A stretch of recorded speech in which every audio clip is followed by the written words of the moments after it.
The laughter spilled through the gilded walls of Stewart Global Enterprises like something sharp and expensive, the kind of laughter that has never once had to apologize for itself.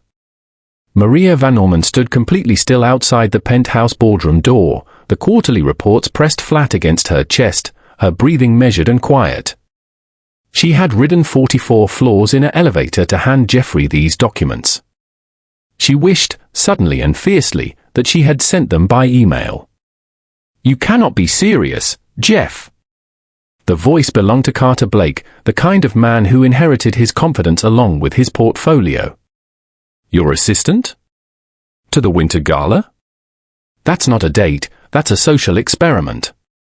Maria's fingers tightened around the folder. Through the narrow gap in the door, she could see Jeffrey Stewart clearly. He was leaning back in his chair the way men lean when the world has always arranged itself around their comfort, dark suit impeccable, jaw carved, one hand turning a crystal glass like he was deciding something he had already decided. Around him sat Carter and Vivienne Cross, draped across the furniture of his office as if they owned it by association. "I mean, Jeffrey, what would she even wear?" Vivienne's voice carried the practiced sweetness of someone whose cruelty has always worn good manners. "She probably doesn't own anything that costs more than a month of her salary. The press would absolutely devour her. Poor little assistant playing dress-up at the most exclusive event of the year." Jeffrey's eyes caught the late afternoon light filtering through the floor-to-ceiling windows. He smiled, slow, unhurried, the smile of a man who has never once had to calculate the cost of being wrong. "You know, you may be right. I almost feel sorry for her already." "Almost." Carter sat forward. "Do it. Invite her. Formally. We'll all watch. She'll make some excuse, sick grandmother, emergency root canal, something, because deep down she knows she doesn't belong in a room like that. And if she actually shows up, then we'll have the best entertainment of the evening," Jeffrey finished, something glittering and careless moving through his voice. "She'll spend 20 minutes by the canapes not knowing which glass is hers, and then we'll never hear the end of it. It'll remind her, gently, of where the lines are." The group's laughter rose again, easy and thoughtless and enormous, filling the room like it owned it. Maria Van Ormond had worked for Jeffrey Stewart for 3 years. 37 months of 12-hour days, managing his calendar, renegotiating his contracts, fielding his 4 a.m. calls, solving problems he never knew existed before she quietly made them disappear. She had reorganized his entire East Coast portfolio during a hostile takeover attempt and received a gift card to a steakhouse as thanks. She had told herself, for 37 months, that the work was what mattered. That being invisible was simply the professional thing to be. "Should we make it interesting?" Carter asked, already reaching for his phone. 10,000 says she doesn't walk through those doors. "Done," said Vivienne. "Done," said Jeffrey. The folder in Maria's arms did not tremble. Her hands did not shake. Her face, when she pushed the door open 60 seconds later and walked calmly to Jeffrey's desk to place the quarterly reports in front of him, revealed absolutely nothing. Jeffrey looked up. "Maria. Did you hear? We were just discussing the gala." "I gathered," she said, her voice smooth as polished marble. "Are you extending a formal invitation?" A flicker of surprise crossed his face, barely visible, quickly gone. "I am." She held his gaze for exactly 1 beat longer than was comfortable. "Then I accept." The room went quiet. Not the comfortable, wealthy quiet of people who set the terms of every silence. Something else, smaller, uncertain, the particular quiet of a room that has just miscalculated. Maria picked up the empty tray from the corner of his desk, smiled once, professionally, pleasantly, giving away nothing, and walked back out the door. In the elevator on the way down, she stared at her own reflection in the brushed steel doors. The woman looking back at her was calm. Collected. 37 months of careful, invisible, undervalued. He invited me as a joke. The elevator doors opened on the 38th floor. Maria stepped out. Fine. Then I will be the most unforgettable punchline Jeffrey Stewart has ever placed a bet on. She had 3 days. She had her emergency savings. And she had absolutely nothing left to lose. Maria had learned, in 3 years of working for Jeffrey Stewart, that the 44th floor had its own particular silence. Not the silence of emptiness, the silence of money. Thick and self-satisfied, broken only by the soft percussion of Italian leather on marble and the occasional murmur of deals being made between men who had never once doubted the outcome. She heard the laughter before she reached the boardroom door. She almost kept walking. Almost. But her name, spoken in Carter Blake's voice with the particular inflection of a punchline being set up, stopped her feet before her mind caught up with the instruction. Stewart Global's very own little assistant. At the Winter Gala. Carter's amusement was rich and unhurried. Jeffrey, that's not an invitation, that's a nature documentary. Maria stood motionless in the corridor, the quarterly reports cool and solid in her arms, her back straight by instinct and training. She'll have nothing to wear. Vivienne's voice, gilded and surgical. She'll stand next to the Harrington women in something off a clearance rack and spend the entire evening trying to figure out the seating chart. It's almost unkind. A pause, weighted with performed sympathy. Almost. Through the gap in the door she could see Jeffrey, leaned back, unhurried, turning his glass in one hand the way he did when he was performing certainty for an audience.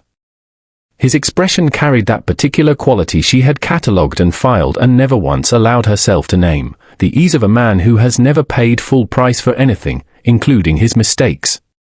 10,000, said Carter, says she doesn't make it through the doors.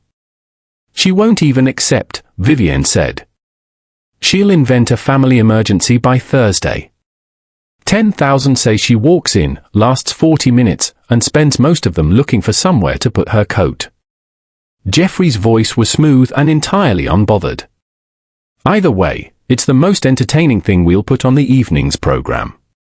The laughter came again, warm, expensive, and completely unaware of itself. Maria stood in it for 3 full seconds. Then she adjusted the folder against her chest, rolled her shoulders back 1 precise centimeter, and pushed open the boardroom door. For heads turned. She crossed to Jeffrey's desk without breaking stride and set the quarterly reports down with the same unhurried efficiency she brought to every task she had ever been given. Your 4 o'clock projections, she said. The Singapore numbers are flagged on page 9. Jeffrey looked up at her. Something in his expression flickered, the briefest recalibration, quickly smoothed over. Maria. Perfect timing, actually. The gala, I'd like you to attend. Formally. She met his eyes. Held them. Around him, Carter had gone very still. Vivienne's smile had developed a watchful quality. I'd be happy to, Maria said. She smiled, polite, composed, and giving away absolutely nothing, and walked back out the door. The silence she left behind her was a different kind entirely. She held it together on the elevator. She held it together through the lobby, through the revolving door, through the blast of November air that hit her like an open palm the moment she stepped onto Fifth Avenue. She held it together on the E-train, 41 minutes, 3 transfers, the car smelling of takeout and someone's forgotten umbrella, sitting with the quarterly folder balanced on her knees and her eyes fixed on the scratched window opposite, watching the tunnel walls blur past in the dark. She held it together until she got inside her apartment and closed the door behind her. Then she set her bag down on the kitchen counter very carefully, the way you set something down when your hands are not entirely trustworthy, and she stood in the middle of her small queen's kitchen in her good work coat and she let herself feel it, all of it, the full weight of what she had heard through that door. The laughter. The bet. She'll know she doesn't belong.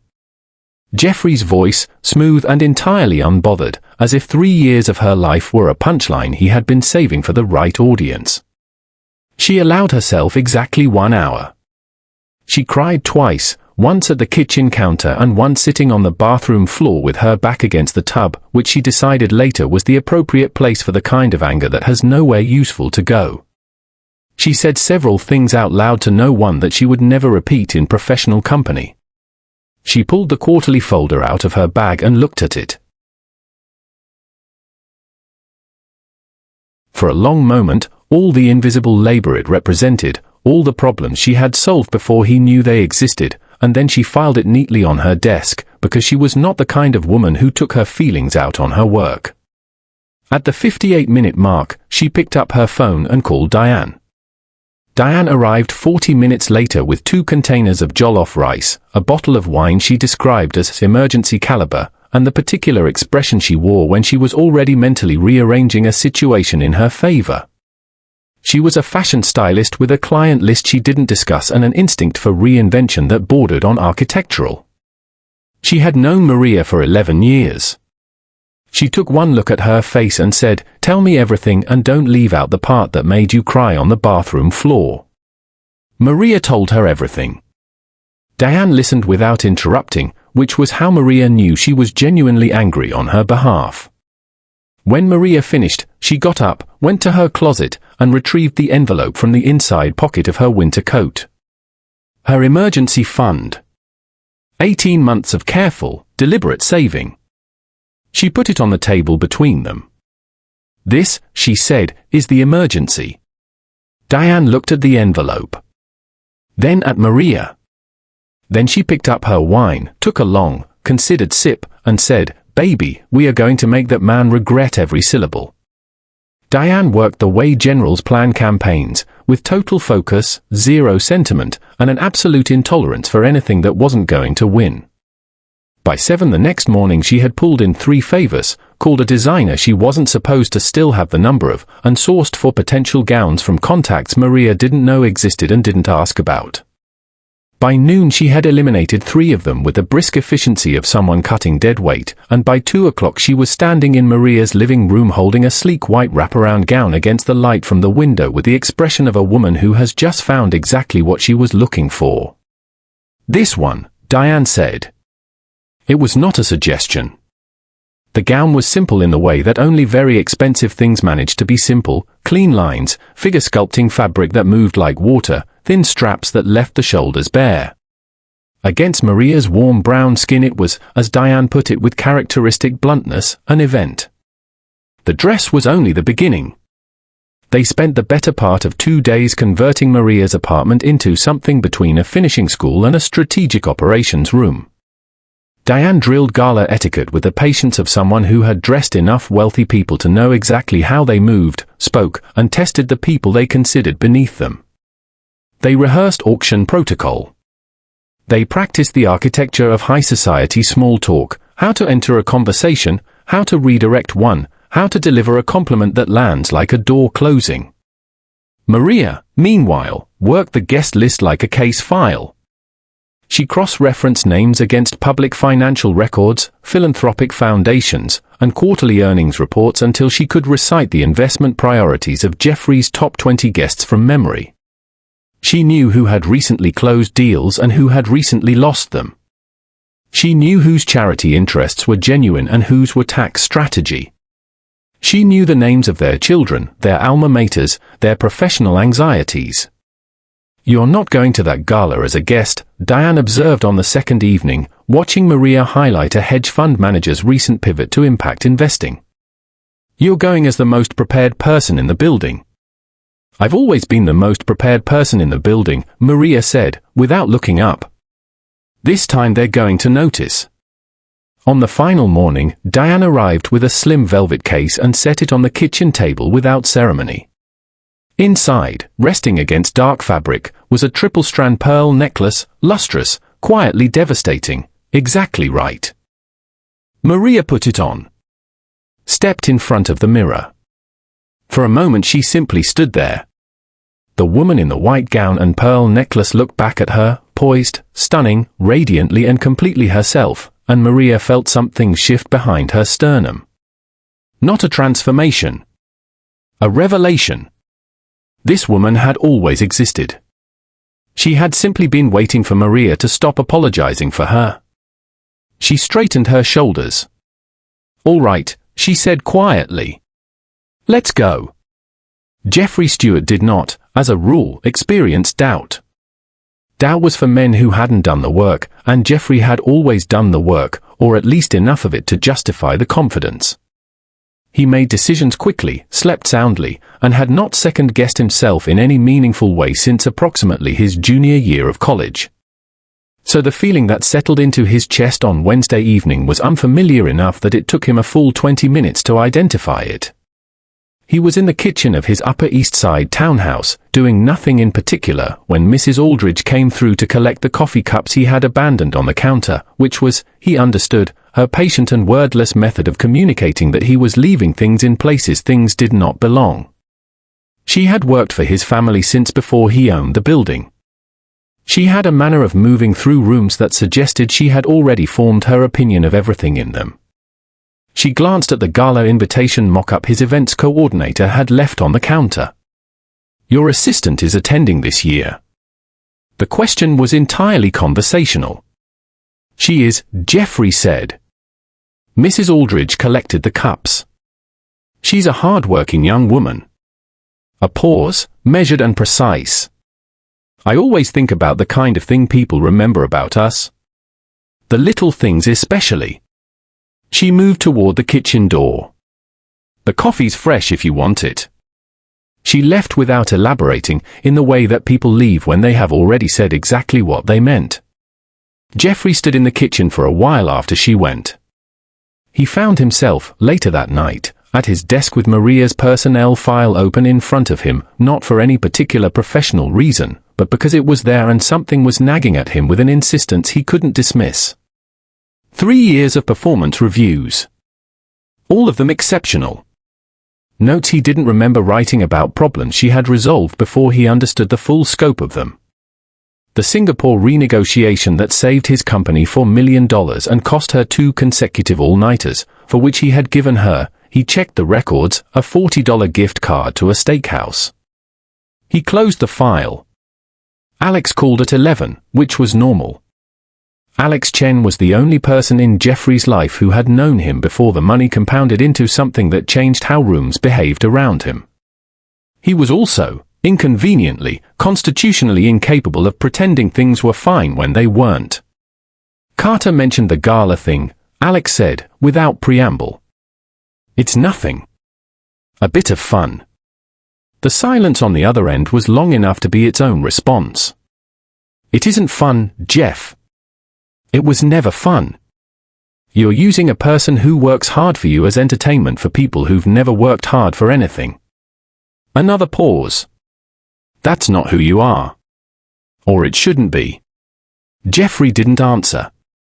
After the call ended, he sat for a long time in the quiet of his study, the city murmuring 40 stories below, and found, with a discomfort he couldn't quite shake, that he no longer had a satisfying answer to the question Mrs. Aldridge hadn't quite asked. What kind of man do you want to be remembered as? He didn't sleep well that night. For the first time in a very long time, he wasn't sure he deserved to. The Stewart Grand Winter Gala occupied the entirety of the Meridian Club's grand ballroom the way wealth occupies a room, completely, and without apology. Crystal chandeliers threw light across a sea of black tie and floor-length silk. Champagne moved through the crowd on silver trays. The flowers alone had cost more than most people's monthly rent, and every surface that could be gilded had been, because in Jeffrey Stewart's world, restraint was something you exercised in boardrooms, not ballrooms. Jeffrey stood near the entrance with Carter and Vivienne, a glass of Bordeaux in one hand and the particular expression he wore at these events, engaged, magnetic, effortlessly at the center of things. He had been performing this version of himself for so long it required almost no effort. Carter was in the middle of a story about a Monaco weekend that Jeffrey had already heard twice. Vivienne was monitoring the door with the focused attention of someone who had placed a wager and intended to collect. 15 minutes until the first hour starts, Carter murmured, checking his watch with a satisfied smile. "I'm feeling very good about my 10,000. "She's not coming," Vivienne said, with the serene confidence of a woman who had already mentally spent her winnings. "I told you. She'll have sent a very professional email about a prior commitment." Jeffrey said nothing. He turned his glass in his hand. Somewhere behind his sternum, the thing that had kept him awake 2 nights ago shifted quietly. Then the double doors opened. He heard it before he saw it, the particular quality of silence that moves through a crowded room in a wave, conversation dropping away in a ripple from the entrance inward, the way a stone breaks the surface of still water. It was the kind of silence a room produces involuntarily, without consensus or permission. Jeffrey turned. Maria Van Ormond stood in the entrance of the Meridian Club's grand ballroom and looked, for exactly one unhurried moment, as though she had always been exactly where she was. The white gown moved with her like it had been made for the specific purpose of making everyone else in the room aware of the contrast. The triple-strand pearls caught the chandelier light. Her dark waves fell over bare shoulders with a careless precision that Vivienne, Jeffrey noticed distantly, would have paid a great deal of money to manufacture. She was not scanning the room for reassurance or orientation. She was simply present, composed, radiant, and entirely self-possessed in a way that had nothing to do with the dress and everything to do with the woman wearing it. His glass stopped halfway to his lips. He was not aware of this until Carter touched his arm, and he looked down at his own hand as though briefly reacquainting himself with it. Vivienne had gone very still. Carter Blake, who had not, in Jeffrey's decade of knowing him, ever voluntarily stopped talking, said absolutely nothing. Maria's eyes moved across the room with calm, quiet purpose. When they found Jeffrey's, she held them for one precise beat, not uncertain, not defiant, simply steady, and then she smiled, the same professional, pleasant, entirely unreadable smile she had given him across his desk 4 days ago, and turned gracefully toward the room. Jeffrey watched her go. "Well," he said finally, to no one in particular. Neither Carter nor Vivienne had a single word to offer. Maria had prepared for this room the way she prepared for everything that mattered, completely, and without leaving anything to chance. She moved through the ballroom with the unhurried confidence of someone who had done her homework and knew it. She knew the names on the seating cards before she reached the tables. She knew the faces from the photograph she had cross-referenced against the guest list 3 nights ago at her kitchen table in Queens, the city quiet outside her window, Diana asleep on her couch. She had walked into this room as a guest, but she navigated it as a professional, and the difference was invisible to everyone around her, which was precisely the point. She found Richard Holt near the bar, the senior hedge fund manager whose recent pivot to Southeast Asian emerging markets had been quietly underreported in the financial press. She had read his firm's last 3 investor letters and formed 2 opinions she was fairly certain no one had offered him recently. She introduced herself simply, by name, without title or explanation. Within 4 minutes he had turned fully toward her, his champagne forgotten on the bar behind him, asking a follow-up question with the particular energy of a man who has not been genuinely surprised by a conversation in some time. By the time they parted, 10 minutes later, he had asked for her card twice and recommended her to the woman standing to his left as someone worth knowing. Maria accepted the compliment graciously and moved on. She was near the floral arrangement at the room's east end when Vivienne appeared at her shoulder, materializing with the practiced smoothness of a woman who had been tracking her movements since the entrance. "Maria!" The warmth in her voice was immaculate and entirely cosmetic. "What a surprising transformation. You must tell me, is that gown borrowed?" The 2 women nearest them went momentarily still. Maria turned to Vivienne with an expression of such genuine pleasantness that the barb hung briefly in the air between them, unsupported. "It is, actually," she said. "Borrowed confidence, borrowed elegance, isn't that what they say about good breeding, Vivienne? That it's simply accumulated habit." She tilted her head, warm and conversational. "You'd know better than I would." One of the women nearby made a sound that was not quite a laugh and entirely was. Vivienne's smile held, because she was too practiced to let it slip, but something behind her eyes recalibrated rapidly. "Excuse me," Maria said pleasantly, and moved on. From across the room, Jeffrey watched all of it. He had told himself, twice, to stop. He had a room full of Manhattan's most powerful people to attend to and a host's obligations that didn't include tracking one woman's trajectory through his own event. But his attention returned to Maria the way attention returns to the thing it cannot stop finding remarkable. He watched her work the room, effortlessly, precisely, leaving genuine warmth in her wake, and felt the remnants of last week's joke curdle slowly in his chest into something he recognized, with considerable discomfort, as shame. She had not come here to survive the evening. She had come to own it. He was beginning to understand that she already did.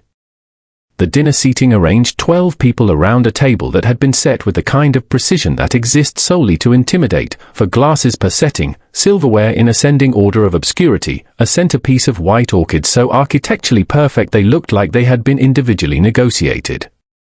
Maria found her place card, settled into her chair with the ease of a woman who had rehearsed this exact moment, and unfolded her napkin with the unhurried grace of someone who had never once in her life used the wrong fork. Carter Blake was seated 3 places to her left. She had known this from the seating chart she had memorized 2 days ago. She had also known, from the way he had tracked her movement through the room all evening with the tightening expression of a man watching his certainties erode, that he was not going to let the night pass quietly. He waited until the first course arrived. Then, with the timing of someone who mistakes cruelty for wit, he leaned forward and addressed the table at large with a smile that invited everyone to be complicit. "I have to say, Maria, this is quite the surprise. We were all expecting something rather more," he paused, performing consideration, modest. "From you." The table shifted almost imperceptibly.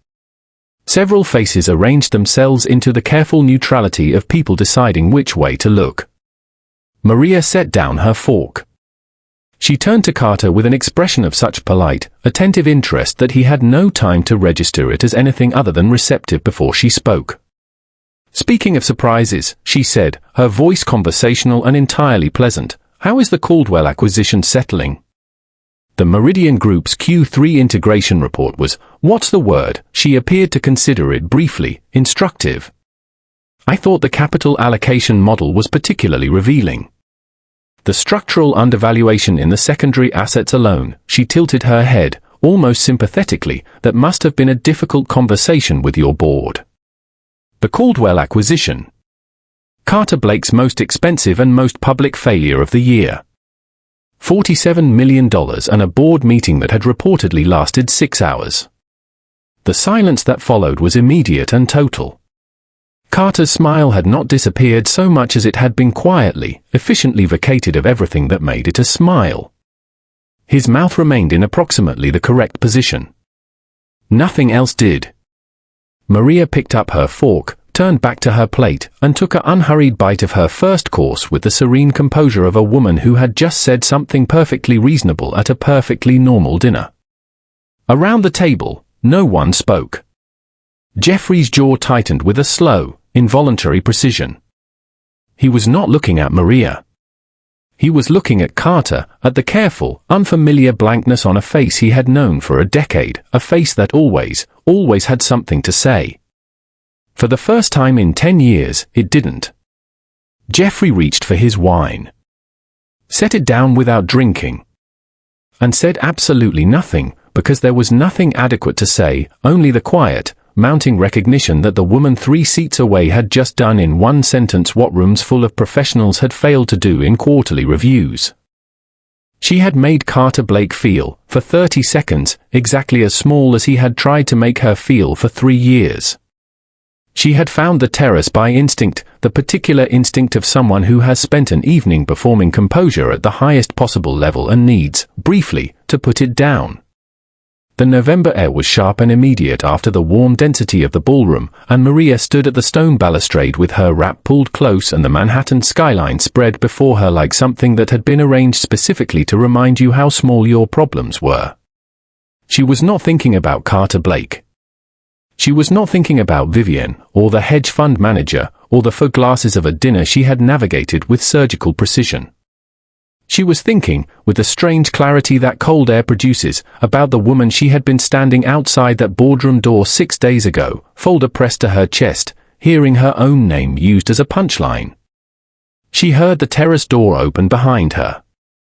She knew his footsteps. 3 years of listening for them down a corridor had made them as familiar as her own. Jeffrey stopped a few feet away and stood beside her at the balustrade, looking out at the city. She could feel him assembling something, a remark, a deflection, the easy conversational armor he wore so naturally he probably didn't notice it anymore. She waited. The remark didn't come. Instead, after a silence that stretched long enough to become something other than comfortable, he said, quietly, and without the performance, "Why did you come?" Maria looked at the skyline for a moment longer.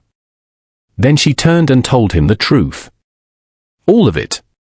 She told him about the corridor and the quarterly reports, and hearing her name in his voice followed by laughter that had never once considered what it cost.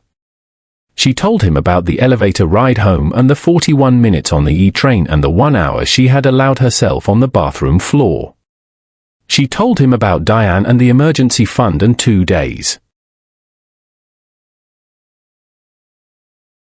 of preparation that had nothing to do with vanity and everything to do with refusing, absolutely and completely refusing, to let him take something from her she had spent her entire life building. She told him what it was like to be invisible to someone whose entire professional life you held together with both hands. She did not raise her voice. She did not perform it. She simply told him, standing in the cold November air in a white gown and pearl necklace, the plain and exact truth of what his carelessness had cost a person who deserved better. Jeffrey listened. He did not interrupt, did not deflect, did not reach for the smooth, managed response she had watched him deploy in difficult meetings for 3 years. He simply stood in it, all of it, with the still, uncomfortable attention of a man who has just understood the full dimensions of something he thought was small. When she finished, the city filled the silence between them. He didn't offer excuses. She had expected excuses, had steeled herself against them, had prepared, as she prepared for everything, to remain unmoved. Instead he said, "I didn't see you. I should have. That's not something I can dress up into anything better than what it is." It was the most honest thing she had ever heard him say. The wind moved between them. Below, the city continued its indifferent, luminous business. "I'm sorry, Maria," he said. Simply, and without qualification. She looked at him, really looked, the way you look at someone when the professional distance has finally, irreversibly collapsed, and found, beneath the impeccable suit and the cultivated certainty, something she had not expected to find there. A man who was, at this precise moment, exactly as uncomfortable as he should be. She turned back to the skyline. "I know," she said. He went back inside alone. Maria watched the terrace door close behind him and turned back to the skyline, her hands resting on the cold stone balustrade, and breathed the night air with the particular stillness of someone who has just set down something very heavy and is taking a moment to notice the absence of the weight. Inside, through the tall glass panels, she could see the ballroom continuing its elegant, oblivious business, the chandeliers, the silk, the careful choreography of people performing their best versions of themselves for one another. She watched Jeffrey move back into it. Watched him find Carter and Vivienne near the bar with the directness of a man who has made a decision and stopped negotiating with himself about it. She couldn't hear the words. She didn't need to. She could read it in the quality of the stillness that settled over that corner of the room, the way Carter's posture changed, the way Vivienne's chin lifted with the defensive precision of someone receiving something they cannot immediately deflect. She could read it in the faces of the people nearby who were pretending not to listen while listening with their entire bodies. Jeffrey spoke without raising his voice, without performance, without the social lubrication he usually applied to difficult moments. Whatever he said it the way he had spoken on the terrace, plainly, and without leaving room for reinterpretation. Carter looked, briefly, like a man studying the middle distance for an exit that wasn't there.